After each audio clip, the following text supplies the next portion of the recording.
Long before Lord Voldemort terrorized the wizarding world, there was Grindelwald, a dark wizard bent on wizarding domination, all for the sake of the greater good. This is his story, Grindelwald's childhood. Grindelwald was born around 1883, but his place of birth is a mystery. As a young wizard he attended Durmstrang, a European wizarding school with a reputation for dark magic.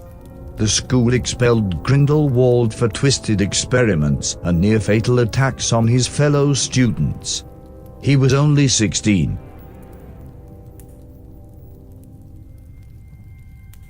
The Deathly Hallows.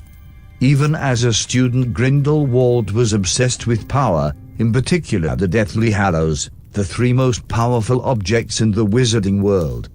The symbol of the Hallows is a triangular mark that depicts the Elder Wand, Resurrection Stone and the Cloak of Invisibility, later owned by Harry Potter. It is said that to possess all three would make one the Master of Death. Grindelwald carved this symbol into a wall at Durmstrang, and it became something of a calling card. Godrics Hollow. Undeterred by his Durmstrang expulsion, the young Grindelwald headed to Godrics Hollow in England, where he stayed in the home of his great-aunt, history of magic author Bathilda Bagshot. The village was once the home of Ignotus Peveril, one of the three brothers who first owned the Deathly Hallows. It was also home to the Dumbledore family. Albus Dumbledore graduated from Hogwarts that summer, full of ambition but raw from many family tragedies.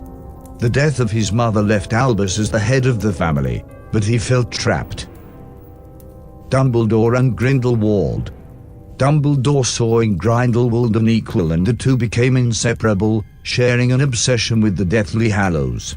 When Grindelwald told Albus about his plans for wizard dominance over Muggles, a plan he claimed was for the greater good, Albus began to get a little too fascinated by Grindelwald's way of thinking.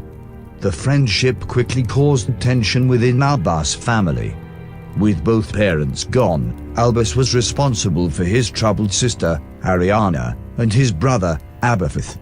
Albus' intense friendship with Grindelwald and fascination with the Deathly Hallows drove Aberforth to act.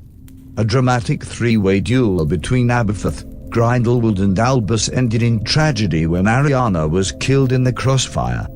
Albus and Grindelwald's friendship was over. Grindelwald fled, and Aberforth broke Albus' nose at their sister's graveside.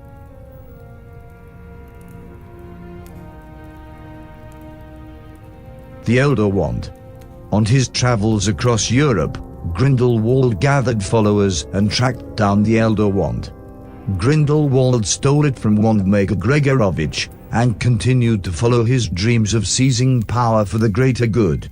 Interestingly, he avoided Britain, perhaps out of fear of Dumbledore. Grindelwald and Credence. Years later, Grindelwald stole the identity of Macusa or Percival Graves. Under this guise, he met another impressionable young man, Credence Barebone. Upon discovering Credence was an obscurial, a repressed wizard bursting with an uncontrollable dangerous magical energy, Grindelwald tried to use him to expose the North American wizarding community, and create a weapon against Dumbledore. With the help of Magi zoologist Newt Scamander, Grindelwald was caught by Macusa. Still intent on overthrowing the Statute of Secrecy, rules that encouraged wizards to hide from the non-magical community, Grindelwald didn't let being arrested stop his twisted quest.